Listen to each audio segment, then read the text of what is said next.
여러분 안녕하십니까, 진성호입니다. 오세훈 서울시장이 오늘부터 업무보고를 받습니다. 자, 지난 9일 10일 서울시청 사무실은 밤늦게까지 불이 켜져 있었다고 합니다. 박원순 전 서울시장이 극단적 선택을 하고 서정엽 시장 직무대행이 맡았을 동안 어쩌면 서울시는 돌아가기는 돌아갔지만 침묵 속의 그런 서울시가 아니었나 싶습니다. 자, 지금 오세훈이 오자마자 지금 긴장하는 빛이 역력합니다. 오늘부터 업무보고를 하게 될 실국장들 지금 떨고 있다는 기사들이 막 뜨고 있습니다. 뿐만 아니라 공무원들 어떻겠습니까? 자, 이제 실력 발휘 좀 해보자, 이런 사람도 있고, 그동안 뭐가 문제가 있는 사람들은 이거 빨리 감추자, 이런 사람도 있을 겁니다. 아무튼 오늘부터 오세훈 서울시장이 실국별로 보고를 받습니다. 꽤 오래 받습니다. 자, 이 보고를 앞두고 지금 오세훈 시장을 잘 알고 있는 서울시의 간부들은 바짝 긴장하고 있습니다. 뿐만 아니라 오세훈 시장은 이 업무 보고를 통해서 부동산, 코로나, 다방면에서 본인이 했던 공약, 그리고 그동안 서울시가 잘못했던 것들 다 보고를 받는다고 합니다. 긴장할 수밖에 없습니다.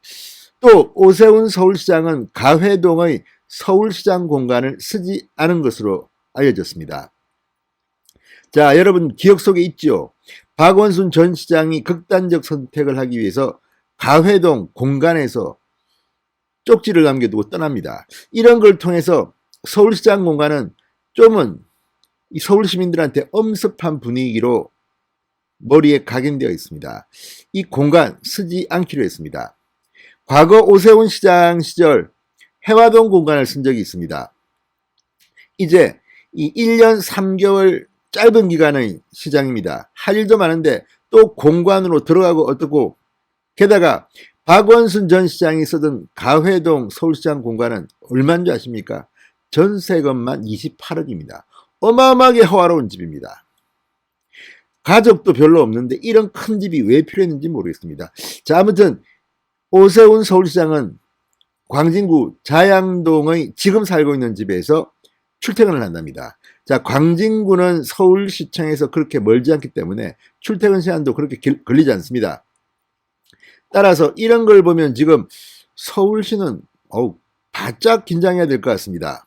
진성호의 직설 시작합니다. 방송에 앞서 아직 진성호 방송의 구독자가 아니신 분들은 붉은색 구독 버튼 눌러주십시오. 더 좋은 방송으로 보답하겠습니다. 자, 오세훈 시장 굳이 시장 공간, 넓은 공간 필요 없다. 여기서 출퇴근한다. 자양동에서 출퇴근하기로 결정했다고 조선일보가 보도했습니다. 자, 무엇보다 오늘부터 서울시는 팽팽한 긴장감이 도는 업무 보고가 시작됩니다. 자, 이 한 언론에 따르면 서울시 간부는 이렇게 말했다고 합니다. 오세훈 시장은 서울시정에 대해 너무 잘 알고 있어서 보고 내용에 더 심혈을 기울이고 있다. 각 실본부 국별로 기존 사업과 함께 오세훈 공약 사항에 대한 계획 마련 등의 비상이 걸렸다고 분위기를 정했습니다. 자, 오세훈 당선부터 지금 서울시 공무원들은 퇴근을 미루고 일을 하고 있습니다. 자, 이 재선시장 출신, 이번에 됐으니까 3선시장입니다. 박원순 시장과는 제가 볼 땐 그렇습니다. 잽이 안 됩니다. 자, 오세훈 시장은 오늘부터 16일까지 실본부 국별로 업무보고를 받습니다. 보고는 민생경제, 여기는 경제정책실, 스마트 도시정책관, 관광체육국, 서울산업진흥원 등이 포함되어 있습니다. 주택안전, 이게 중요합니다. 아마 오늘 이걸 할 것 같습니다. 주택안전, 주택건축본부, 도시재생실, 안전총괄실, 소방재난본부, 주택안전이 지금 상당히 중요한 이슈입니다. 복지건강, 복지정책실, 여성가족정책실, 시민건강국, 청년청, 도시교육, 도시교통실, 도시계획국, 공공개발기획단, 서울교통공사, 환경기후, 기후환경본부, 푸른도시국, 한강사업본부, 상수도사업본부 등으로 나눠 진행합니다. 자, 이제 서울시의 이 조직도도 제가 볼 때는 오세훈 시장이 짧은 기간이지만 상당히 뜯어고칠 것으로 보입니다. 박원순 전 시장은 시민단체 돈을 어마어마하게 지원했습니다. 그리고 어쨌든 전시행정을 냈다는 비판도 나옵니다. 자, 이런 것들 완전히 뜯어고쳐야 됩니다. 지금 서울시에 필요한 게 뭔지 키울 건 키우고 없앨 건 없애야 됩니다. 자, 실국별 또는 시본부별로 주요 사업을 발표할 때 오세훈 시장의 공약에 대해서도 실행 계획을 보고해야 합니다. 이게 지금 관건입니다. 자, 세부적으로 보면 중점사업, 핵심사업, 공약 실행 계획 보고, 질의답변, 토론 및 시장단 말씀 등인데 지금 오세훈 시장은 아시다시피 TV 토론의 달인이라고 부를 만큼 현장에서 이 토론 소통을 좋아합니다. 재선을 해봤고 박원순 시장이 오세훈 시장의 흔적 지우기를 한 것을 봤기 때문에 박원순 시장실 하던 걸 갑자기 뭐 이렇게 지우고 하지는 않을 것 같습니다. 그렇긴 하지만 액션에 들어가면 또 다릅니다. 지금 워낙 박원순 전 시장이 했던 것 중에서 오세훈 시장이 선거 기간 중 지적한 것들이 많기 때문입니다. 자, 무엇보다도 코로나19 대책이 중요합니다.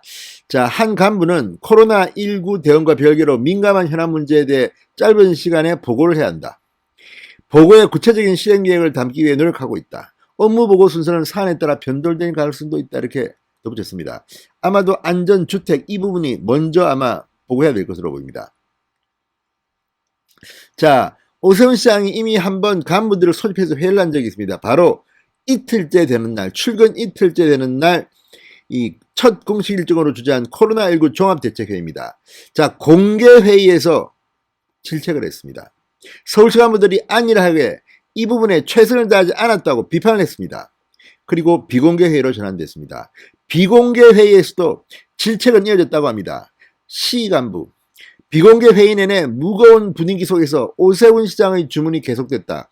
오세훈 시장이 시정을 워낙 잘 알고 있어서 간부들의 적극적인 정책 실행을 강하게 요구했다고 말했습니다. 예상됐던 대로 오세훈이 오자 지금 무서워, 호랑이가 왔다 이런 말들이 나오고 있다고 합니다. D 간부, 공무원들의 적극적인 역할이 필요하다고 강하게 언급했다. 특히 간부급 직원들이 그간의 역량을 발휘해 시민을 위한 실효성 있는 정책을 요구하는 것 같았다고 설명했습니다. 자, 어쨌든 지금 박원순 전 시장의 역점 사업도 정리될 것으로 보입니다. 오세훈 전 시장은 선거 캠페인 중 박원순의 정책 중 7개, 10개 중 7개 정도는 폐기 수정하겠다고 밝힌 바 있습니다. 대표적인 게 태양광 미니 발전소 사업. 이게 정말 왜 하는지 모르겠습니다. 저희 아파트에도 뭐 태양광 이거 좀 하라고 왔는데 주민들이 냉담했다고 합니다. 태양광 이거 서울시 태양광 사업 이거 때문에 뭐 난리가 났죠. 누구는 뭐 감방도 갔다 왔죠. 아무튼 희한합니다. 여기 또 시민수기 예산제 도심 텃밭 사업, 도심 텃밭 사업은 또 왜 하는지 서울민주주의위원회 이런 것들은 다 정리할 것으로 보입니다. 자, 어쨌든 지금 오세훈 시장이 또 해야 될 것이지만 시의회와 갈등을 빚을 것이 하나 있습니다. 바로 광화문 광장 재구조화 사업입니다. 이거는 시의회의 반대로 사실 현실적으로는 쉽지 않습니다. 그렇지만 어떻게 해결할지도 지켜보겠습니다. 자, 어쨌든 TBS 교통방송의 운영 지원 문제도 있고 아무튼 오늘부터 16일까지 진행됩니다. 12, 13, 14, 15, 16 5일 동안 일주일 동안 진행됩니다. 오세훈 다들 서울시 공무원들 무서워합니다. 그렇지만 무서워할 필요 없습니다. 일만 잘하면 잘 나갈 겁니다. 진성호의 직설이었습니다. 여러분 감사합니다.